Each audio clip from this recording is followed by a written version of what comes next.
Hi, this is Sarit Switzer, and welcome to the It Is Taught podcast, a podcast devoted to the teachings of Rabbi Shneur Zalman of Liadi as recorded in his most famous work, the Tanya.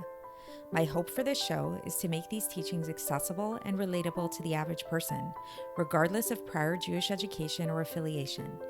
The episodes follow the prescribed daily study portions and are meant to serve as practical lessons in how to live your life as your true self and develop an authentic and powerful relationship with your Creator.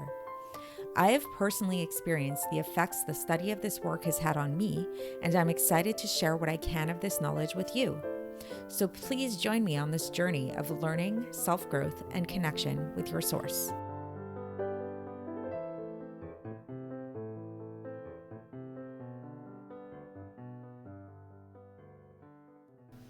Hi, and welcome to the It Is Taught podcast. This is episode 646 for the 13th of Elul in a regular year. So we all know that what separates a, decent TV show or movie from a really excellent TV show or movie is character development, is the depth of character development. And perhaps I shouldn't be promoting watching television and movies on a Tanya podcast. So this can apply really to books as well. Reading a book, and what really compels you, what really draws you into the characters is the depth of the character development. If the characters are too flat, if they're too unidimensional, or two-dimensional even, then it's not as believable. It's not as interesting. They're not as relatable, versus what makes characters really interesting, what really draws us in to identify with different characters in books or stories, TV, movies, whatever it is the depth of the character. And the depth of the character, what we mean by this is the complexity of the character, is the fact that you could have two contradictory things about this character at the same time. I was actually just listening to an interview with Rainn Wilson, who famously played Dwight on the TV show The Office. Rainn Wilson is a really interesting guy, just total side note, and this actually was on a Jewish podcast. I don't remember the name of it. And he was talking about this idea, the interviewer as well was talking about this idea of how what made Dwight, those of you who are familiar with Dwight on the TV show, so endearing, is that and really all of the characters on that show, is that they really embodied a lot of contradictions, which actually is a signifier of somebody really being human. So like one example that came to mind for Dwight is that on the one hand, he was like this bully, but on the other hand, he was also extremely vulnerable.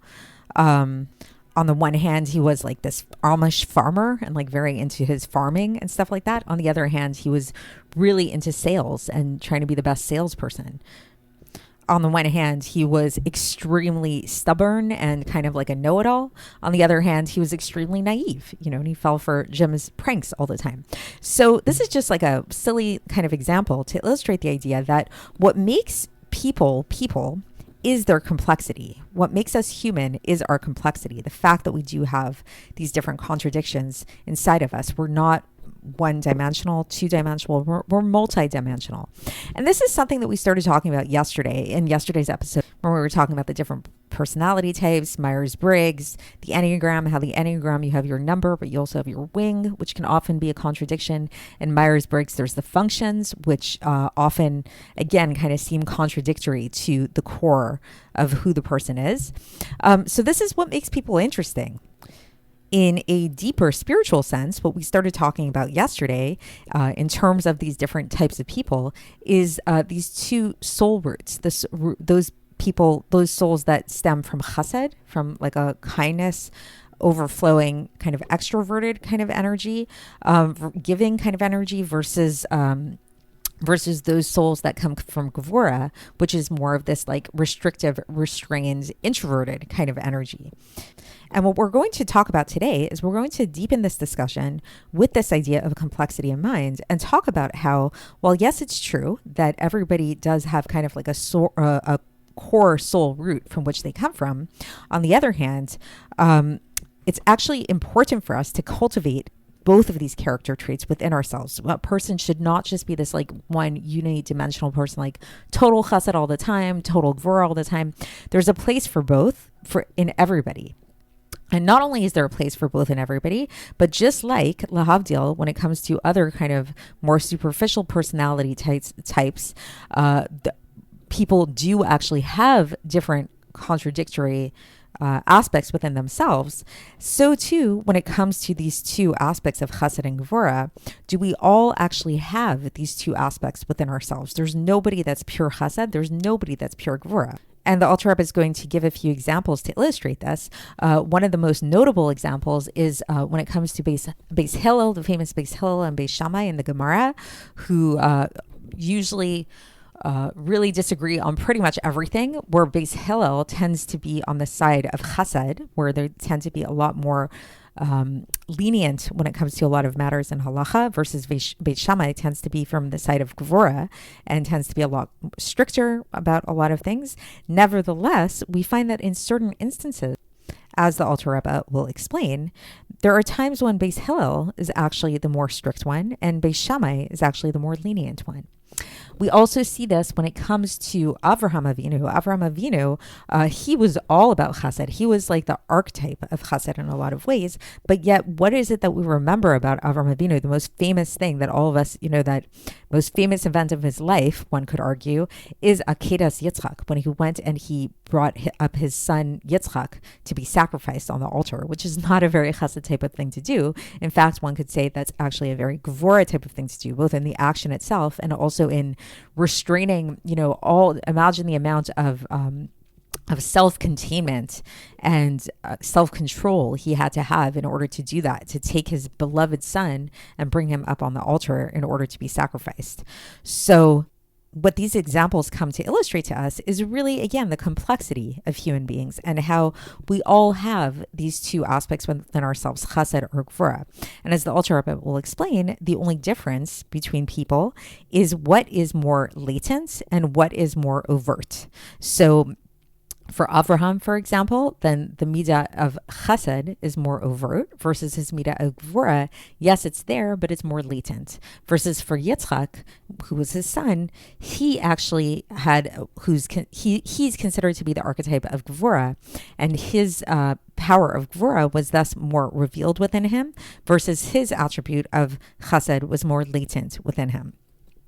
So that's the theme of today. And with that being said, let's get into the text and see how the Alter Rebbe explains all of this. For context, we're in the middle of Epistle 13 of Iggeres HaKodesh, and we're going to be starting a new paragraph today in this epistle.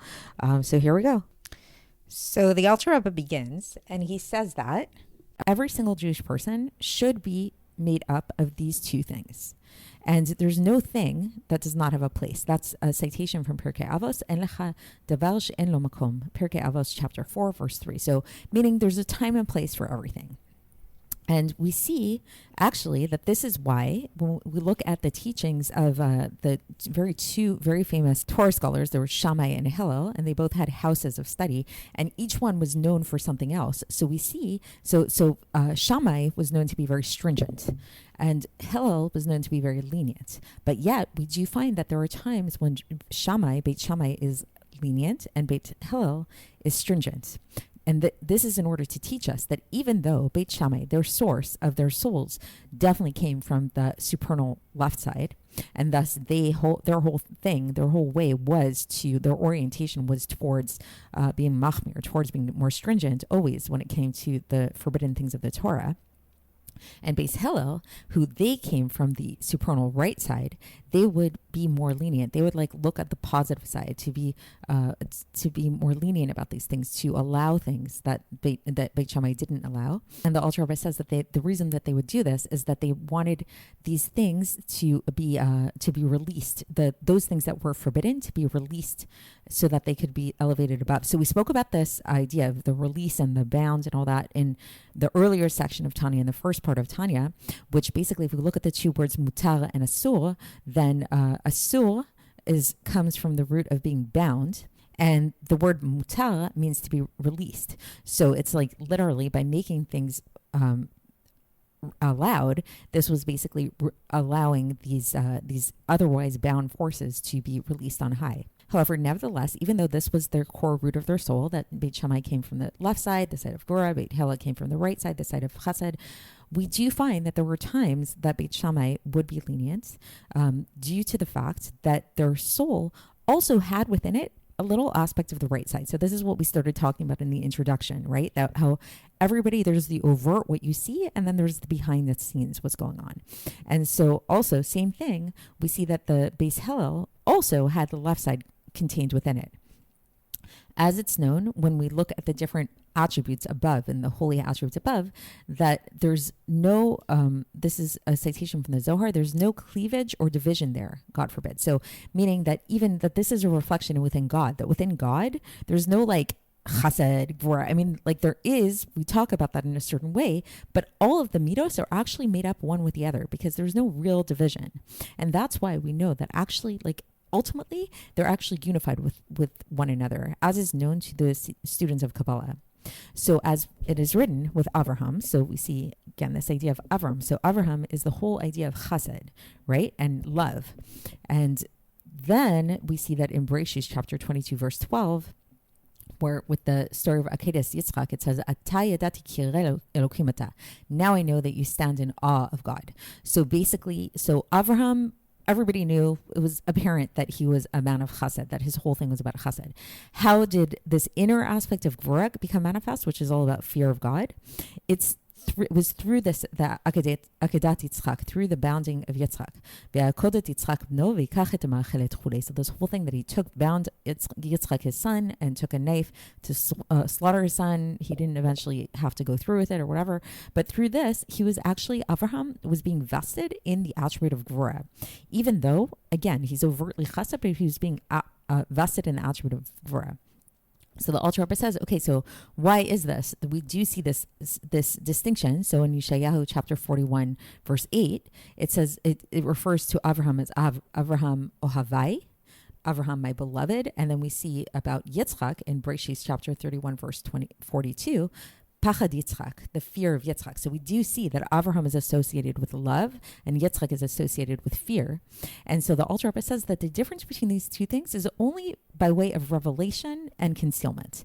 That in the attribute of Yitzchak, then the fear was in a way of revelation and the love was in a way that was concealed, in a way of concealment and hiddenness.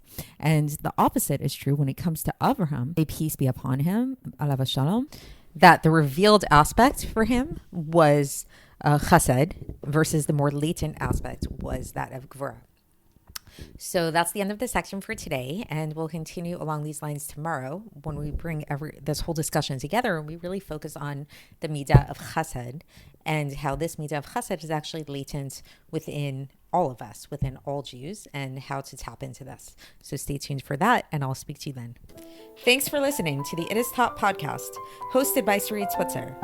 This podcast is dedicated in loving memory of my maternal grandfather, Avraham Yitzchak ben Binyamin HaKohen of blessed memory.